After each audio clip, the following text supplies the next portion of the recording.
Hello and welcome to another Reaconteur video, and in today's video I am talking about Deepwokens' underutilized mechanics and additions to the game. Things that showed promise initially but in time were overshadowed, underused, or entirely scrapped for larger additions down the line. Make sure to subscribe since only about 20% of the people watching this video right now are actually subscribed. And also I'm currently live on Twitch as of uploading this video, and I am at 4 p.m. Eastern Standard Time, Mondays, Wednesdays, and most Fridays. So go check me out at twitch.tv/Reaconteur. Now let's get straight into it. Alright, so the first thing I want to talk about was farming. Farming was supposed to be a big addition in-game as well as the main way of progression for the Hivekin origin. It was originally leaked on Twitter back before Conquest had major progress shown, but we've literally not seen anything in regard to it since then, and with all the content additions to the game since then, it's looking increasingly likely that it was scrapped alongside with Conquest, which I'll talk about a little bit later. Now essentially this update was supposed to be an addition to alchemy with potentially new ingredients and stuff, as well as ideally a new system where you can cook types of new foods that you would grow from your farms, right? Now this would have tied into the Hivekin lore with the way that they use life weave to alter the DNA sequence of life to create new organisms, such as their fireproof yet fully organic trees. Now while we haven't heard anything about this being added to the game, I think it's likely to be added with life weave if that ever comes out. My reasoning for thinking this is because the Hivekin are known for DNA splicing or using a similar process, which is similar to DNA splicing through life weave, which, you know, allows them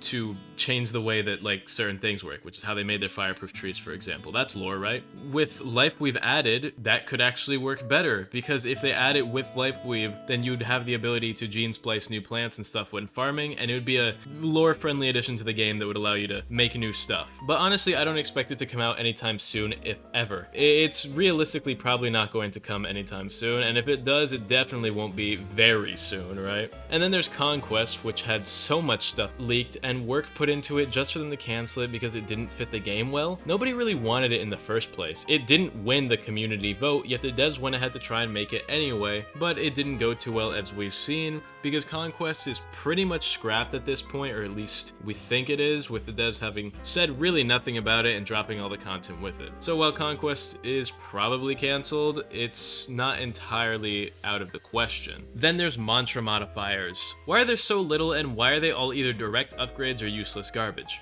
Mantra modifiers were added in place of the old mantra creation system, which was drafted during Deepwokens pre-release. Essentially, the old mantra creation system would result in you making mantras yourself by taking a mantra core for whatever element you got. So you get like a flame charm mantra core, that's the start of the mantra. Then you use like a ranged core, a melee core, a weapon core, a grab core, not really grab, I guess that would be in the melee category. But you take a bunch of mantra cores, different sort of things like that, add them in together, and you'd eventually make your own mantra based on what you added to it, right? Now the mantra modifications were added initially as side grades to mantras meant to aid your playstyle. This was done in exchange for the mantra core system because the mantra cores were seen as too grindy by the testers back then, and also it's kind of hard to make so many mantras around that stuff, so they just went ahead and did it like this, right? Now think of the Gale Shot versus the Multiply and Spark variant of Gale Shotgun. One prioritizes range, accuracy, and damage in one burst, and the other prioritizes either spreading damage in ganks,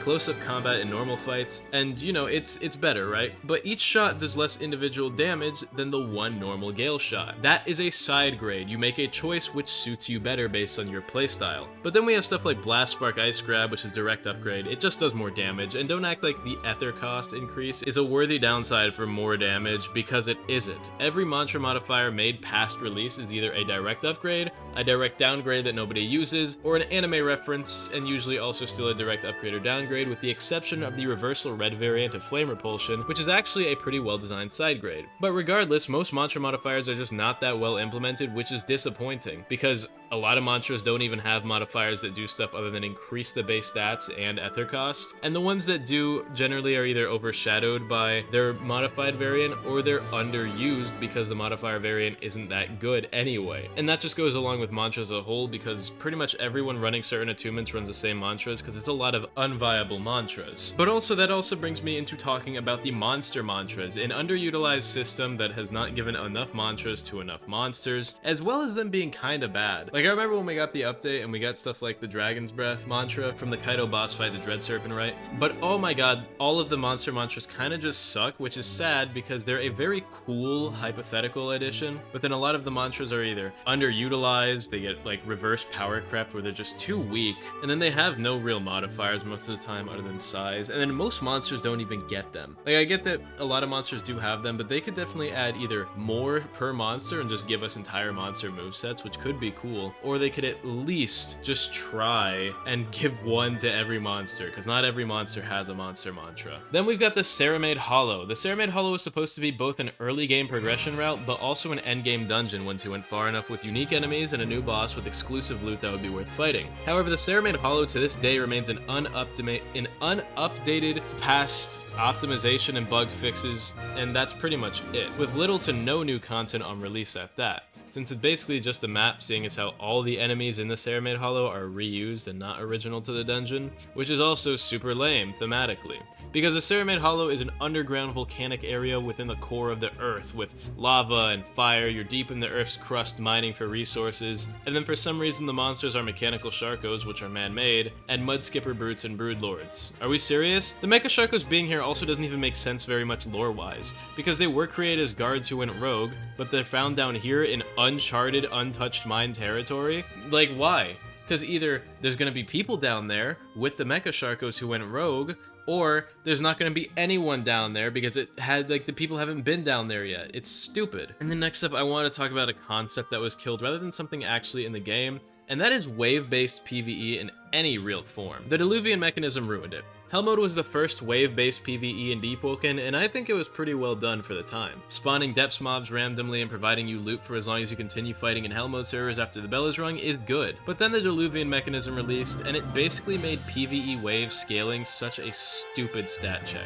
Because now you're just in a small room with a ton of stronger and progressing enemies that you usually just have to hold M1 against. Which means wave-based PvE has essentially been made unviable for any sort of future updates, because the only way they can scale past the Diluvian mechanism is with more enemy spam, which isn't good game design, and unless they nerf the loot pool to the Diluvian mechanism, any third wave based PvE mode wouldn't be better than it, especially if they made it harder by just pumping more enemies inside of a smaller room. And the Diluvian mechanism, no pun intended, lacks depth. There's nothing to it. No real lore, no progression, no advancement. You can either solo wave 50 or you can't, and 95% of it is dependent on your build and not your actual PvE skill, which is just lame. It'd be cool if there were actual trials in here. And then there's the in-game ecosystem and monsters attacking each other. As a whole, it just feels way too scripted most of the time. When monsters attack each other, they just have like one scripted interaction per area in the game. Why not make lionfish go around eating jellyfish and then add more interactions of man-made monsters fighting the naturalistic depth spawned ones, like sand knights fighting more than just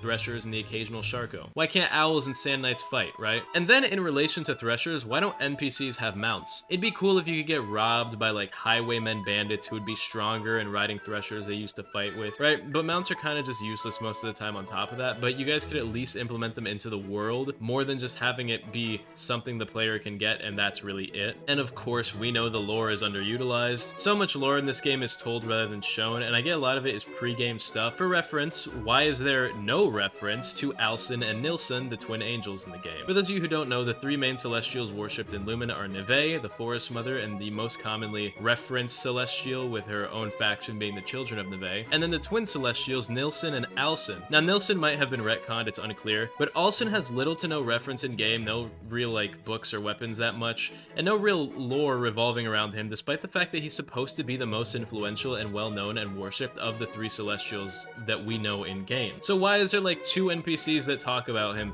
total? Like, he's supposed to be worshipped and influential, but nobody really cares to talk about him, versus the Children of Neve, who are literally an entire faction dedicated to Neve. And I get that she has her own faction, and then Alcyn doesn't technically have a faction because he's not, like, exclusive to his worship, but we never really hear people talking about Alcyn. They could at least, like, reference him in death messages and stuff.